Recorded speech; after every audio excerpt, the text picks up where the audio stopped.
Hello, strigoi fans. It's your host with the most, Benjamin Dutil, with the Horror Heated YouTube channel and the South Jersey Horror Podcast. It's Friday, you sexy motherfuckers out there, and today I have a very special guest, Mr. Robert Maillet. Hailing from Canada, our northern friends up north, have a very familiar and renowned name in the acting industry. First, a Canadian professional wrestler trained by Bret Hart and Leo Burke, and then later on making his debut in what was known as the World Wrestling Federation. After making a thriving career as a wrestler, he brought his intimidating and towering physique to Hollywood in the blockbuster mega movies 300, Sherlock Holmes, and The Immortals, along with Deadpool 2 and Pacific Rim, which are a lot of one of very good and outstanding movies. I love Pacific Rim. It's actually one of my favorite movies of all time. Uh, and to I would like to note that you in 2012 you won the Rising Star Award at the Canada International Film Festival.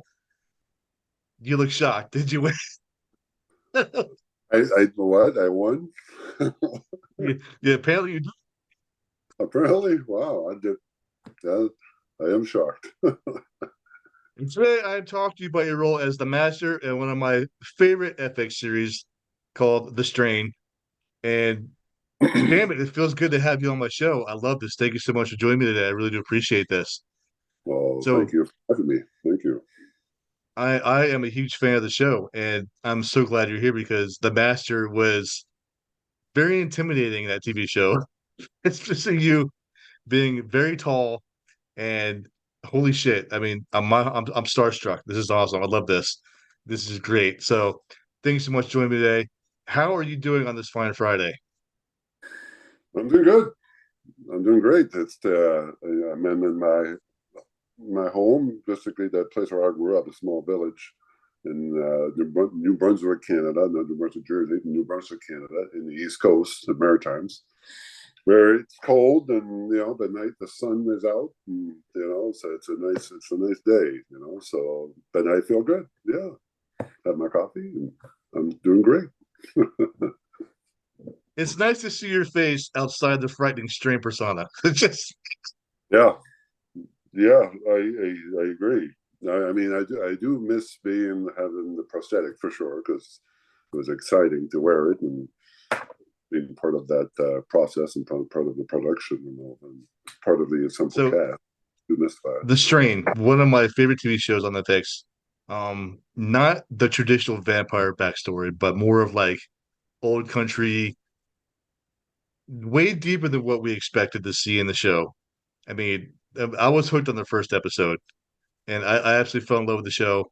And the very first the pilot, holy shit, when you crush that dude's head in the warehouse. Yeah, yeah. I felt it for days afterwards as my hand. I because the head was a collapsible head, but some of it was hard, like fiberglass or hard plastic of the head, and then part of it was collapsible. But that I could repeatedly crush it, And what Guillermo was directed the pilot, and he, of course, doing the TV show, or when you're acting those shows, you have to do it repeatedly, do it several times, several takes, and so I have big hands too, and so when Guillermo says action, I just pound that shit out of it, but some of my hands hit the hard part too, No. and it hurt, and I still had to do it several more takes, and I found out, like a week, for like a whole week, my hand was sore. It kind of blew, and was very sore from pounding the hell out of it. And but seeing on screen was kind of cool because I just derive all my anger and my energy into beating the head out of him, So, but yeah, it was fun. The trailer, wearing the wardrobe and the prosthetics, but prosthetic wasn't too bad. It was great. It wasn't too bad. 2.5, 3 hours. wasn't too bad at all. It's just the wardrobe was a bit of a challenge. Very, very. They kept adding layers and layers and layers of clothing. The cloak itself as well it was like a weight almost like 100 pounds, and of course it dragged on the ground, and it was a bit of a challenge. And I had high. I'm not tall enough. Apparently, I'm 6'10". I'm not tall. This is the story of my career, my wrestling career, and my acting. Sometimes they had to put me on you know on that box to make me tall. Because the master is like almost 8 feet tall in the books. So Oh wow. it's the magic of movie making. And some scenes I had to wear platform boots. I guess other actors or to make me look bigger, and that was a bit of a challenge with wearing that heavy burden of a cloak and then platform. Trying to walk with that, it was tough. It was tough, but so the pilot was interesting. My first scenes, introducing my first scene, that was very, very cool. And then especially with Guillermo directing again, it was pretty special. So I was privileged that he asked me to be the master. But of course, first time when he asked me to play the Russians in the Pacific Rim, and then once would be great with Guillermo directing, but the second time was very cool, So especially where I was offered the role without doing an audition, after I played the Russians in the Pacific Rim, he asked me to play the master. So yeah, it was pretty neat. It was an overall great experience. I bet. I mean, you did it so well too. It's just Well, I can play fantastic job playing the intimidating. master. I can play intimidating. Was my career. I can do that. It's not from my So wrestling background. I can play. I can have I can do a stare, a look, or something without doing anything at all. Just the way my physicality. psychological scares.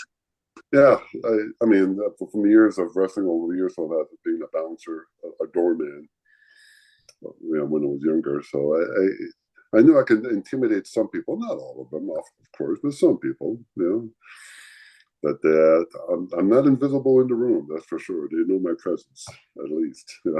So I can do that. The master was kind of especially with all the makeup and prosthetics, and especially the way Guillermo used me as well. I was mostly in the shadows as well, the most part of that season. And Yeah, a few weeks ago, I had a chance to talk to Natalie Brown, who fantastic actress, by the way, yes, it's and very she said she enjoyed the show. She enjoyed every moment of being on set. yes. So She had a great part, great role, and she's I love. Natalie was great. She was we got along great together, and she's a fellow Canadian, of course, and and then no, she was great. She was great to work with. A very nice person. I told Very her nice. there's a lot of great actors coming out of Canada. I mean, you guys are ruling the Hollywood so far. Yes, absolutely, for sure. So Yeah. after reading the books and being in the TV show, how does it feel for your character to be responsible for the vampire infection and the pandemic throughout New York City? Actually, you know what? It is kind of cute. I used to play the heavy as in the henchmen and monsters, basically heroes that somebody to get to beat up on, uh, and play the goon or something like that. And playing the main villain of a story, especially the Stray, the big high production, the big show for television. It was pretty cool. I was pretty proud of that. I never played the main All villain. in destruction of humanity. Yeah, no, I was pretty proud of that. No, it was very cool to be an important part of the story. So it was neat. I was one of the main casts. So it was a privilege to infect the world. What I really enjoyed in the second season, how they did a backstory on the master of Yusef Subdu and the transition. And I thoroughly enjoyed that episode where he walked into the cave, met the original master for the first time, gets bitten, all that happy horse shit. Um, was the transition hard from doing Yusuf Sardu into the Master? Um, no, so I didn't have to wear the makeup. Which was kind of nice. It was pretty cool. I didn't have to wear the prosthetics at all. I had to my face. I had to shave my facial hair and all that. To wear this ridiculous wig was kind of added to the character, but for sure, it was kind of cool. But no, it wasn't. I knew how to use my face for sure to do some emotional reactions. And I knew I was confident to do that because I'm limited as an actor. I never was trained as an actor, but I learned over the years. I tried to learn from others and then tried to use my own instincts and know what I can do good. And there was no. This character was kind of Joseph Chardou before he turned to the Master. He was just this gentle giant, and I can play that. I am kind of a gentle giant in real life, so I knew I could do it.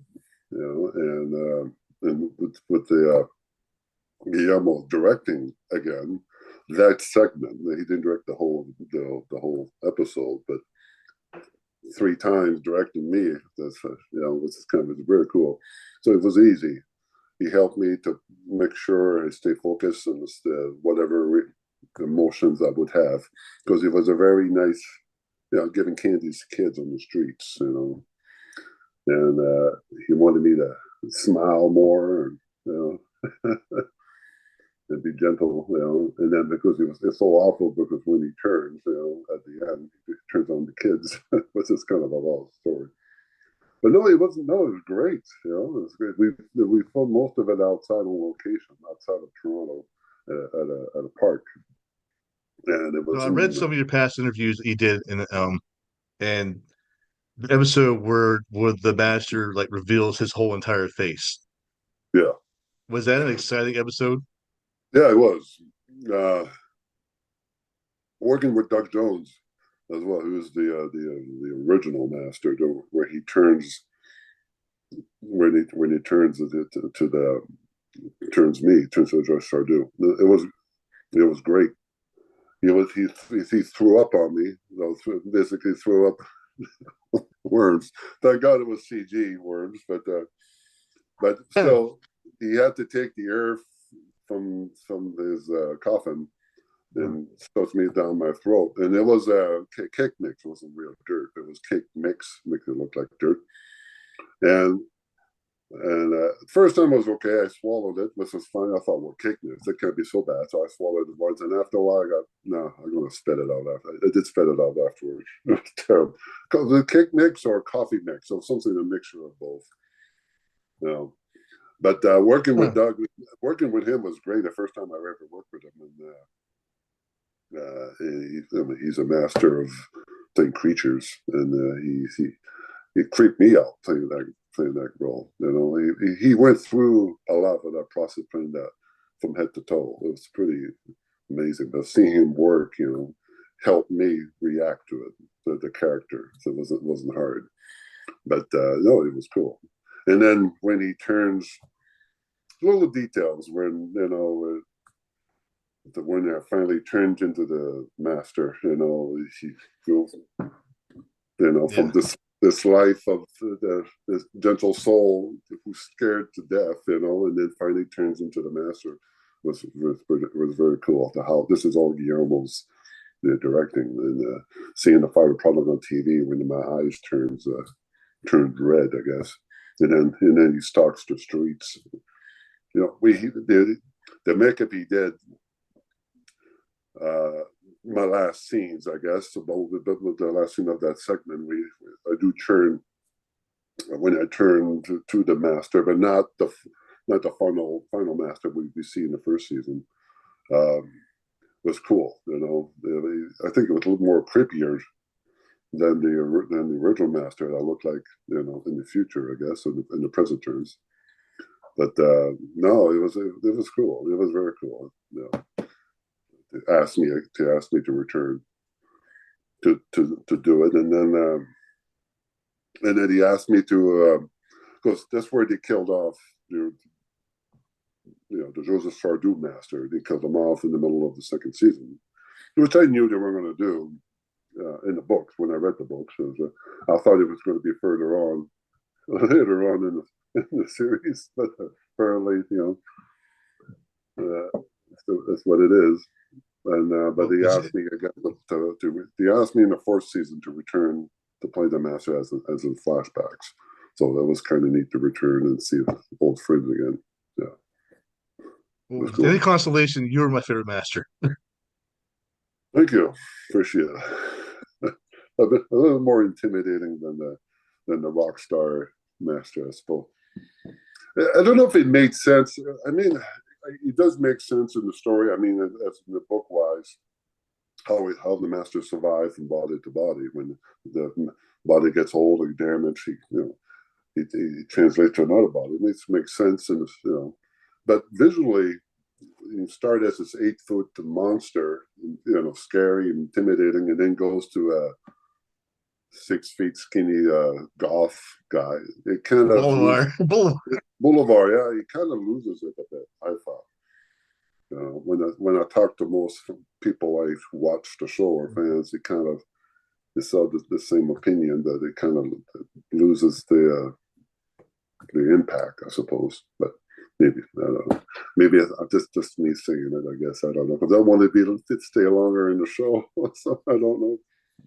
Well, I did happen to binge watch the entire series again last week. So, and I remember that episode where the master chose Bolivar, and Icor is just like he lost his puppy. So That's right. I was mostly that team was in shot in a warehouse, an empty warehouse. He used to make soap. This is in Toronto, because it was all shot in Toronto, right? So, and this is in February, cold, and of course there's no heating in that building. There's just an open warehouse and no heating at all. So all the crews and staff wore parkas, except for me, because in my scene, I'm in my coffin, practically naked. I had a little cover of shorts and stuff, and that's it. And then it would cover me with fucking dirt on me. And then I would rise, and then action, and then would rise up as a vampire, I suppose. And yeah, that was a challenging night. And being partly naked in front of the crew, too, that was another thing, mentally. But it was a cold night, and it was great to basically during the transition where I technically threw up on Boulevard with all the parasites or worms, as we call it, and then I die off like an old carcass. I know the last scene, when I saw it months later on TV, and I realized this, you can see my butt on TV. It was kind of interesting, my naked butt. But no, it was cool to do the transition. It was kind of sad too, because I thought it was the end of me of that show. And then, of course, they asked me again in the fourth season to return. So, but yeah, it was a kind of a sad day. It was a great day to filming. It's just sad that it ended the master. Well, I'm glad they brought you back in like a memory, or like archive footage or something like that. That was cool. How they brought you back in the fourth season. Yeah, absolutely. Because the writers, I forget the name of the writers of that episode or the fourth season. They were fans of the master, my master, and they wanted to find a way to bring me back. And flashbacks is the best way. Fighting against it wasn't cool too. Fighting against Quinlan, because it's kind of cool. He's kind of the badass of the series. And having scenes with him where I basically beat the shit out of him in a way.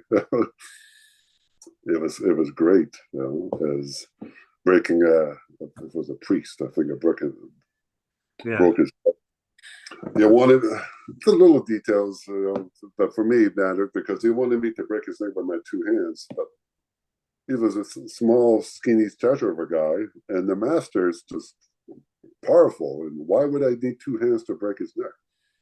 I just needed like an open to I told him, "Well, I can break his neck like you would do, uh, like a jar of pickles, opening a Yeah. jar. That's it, something gentle, simple that kills him, So a little detail. It was fun. It was a great scene. It was a nice reunion, a nice way to I guess say goodbye to that character, because I knew it was going to be the last season. I met Air Course. Well, maybe I didn't see him that day. Richard plays Air Course. Richard Samel. I Yeah. met him Mm-hmm. at a Comic Con just like a year later after I left. It was a Comic Con, kind of a mini reunion of the strain.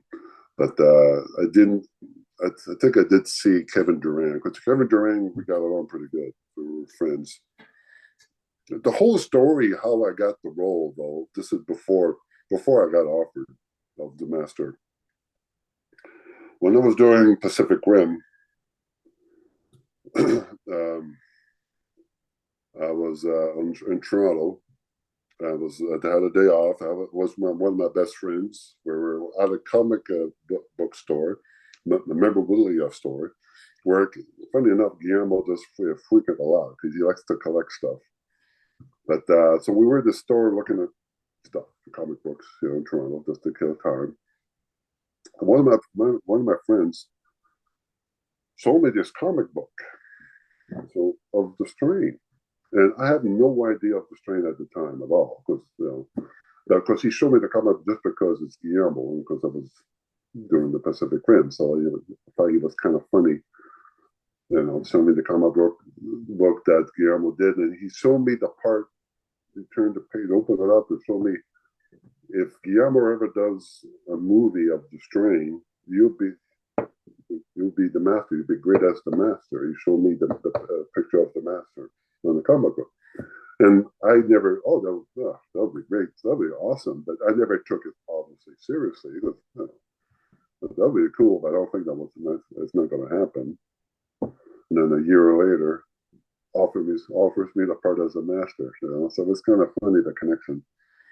And Kevin, I was friends with him. I think I was doing Pacific Rim,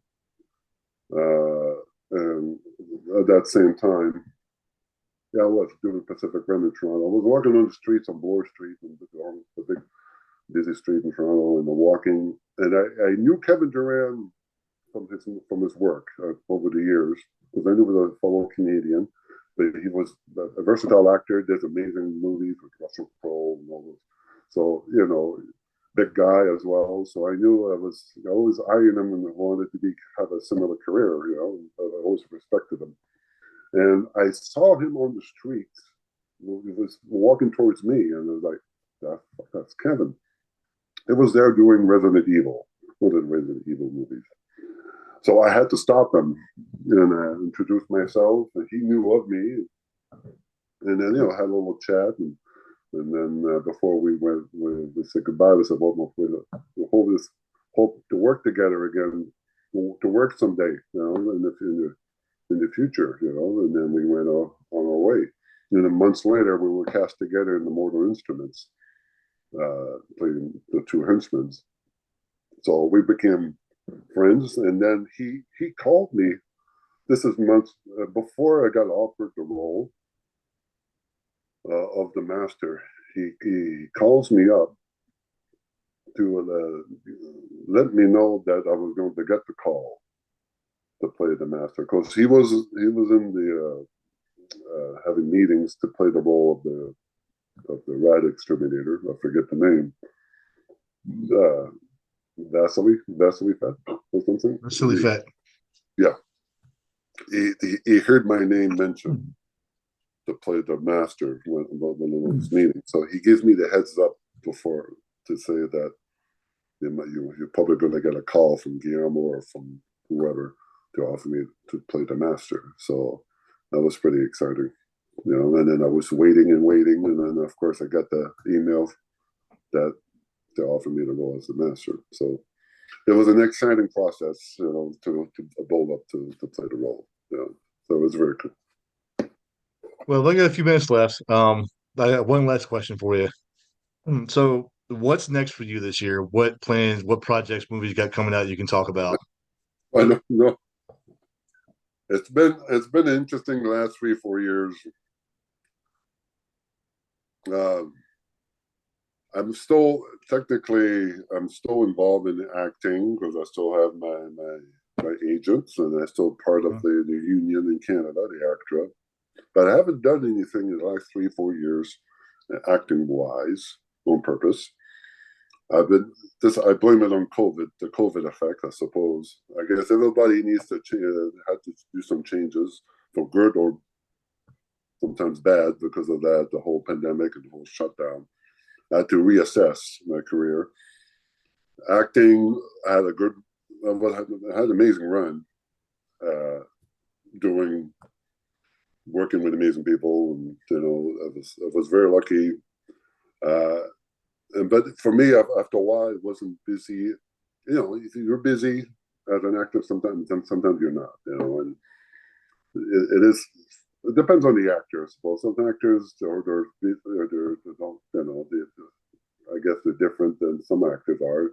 But it was getting frustrating to a point where it wasn't not enough to make a living out of it, or it felt like a part-time gig than a full-time gig for some reason. That's how I felt, I suppose. Especially my stage of my life. I'm older, trying to get older. And I still, feel great and feel young, but still you start to realize you're not in your 20s anymore, and start Well, to they come out with a movie called. They hope they come out with the movie The Strain. That'd be awesome. They bring you back. oh, it would be That'd be great. great. But I mean, no, I mean, if they offered me a role to play in the movie role, yeah, absolutely. But no, I had to go to play my second career, my backup career as a correctional officer for the government of Canada. I'm a federal correctional officer for the last 2 years. So the time is a bit limited, from sure. So I haven't find the right gig yet for. To take the time off, though, I could take time off. It's just to pick and choose, because this job takes priority. Obviously, then the acting for a while was priority.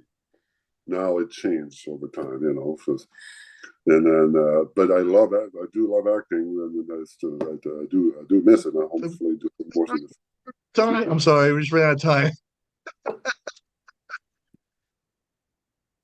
So we just ran out of time. I'm sorry. I didn't get to all that, but thank you for joining me. I really appreciate it.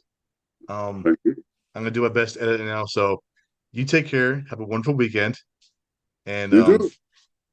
I really appreciate coming on. So Thank you for having me, man. and yeah, I will email this interview to I forgot her name, the one who set the interview up. So Thank you. yeah, I'll send a link to her so she can send it to you. I appreciate it. All right, take care. You too. Thank you. All right, bye bye.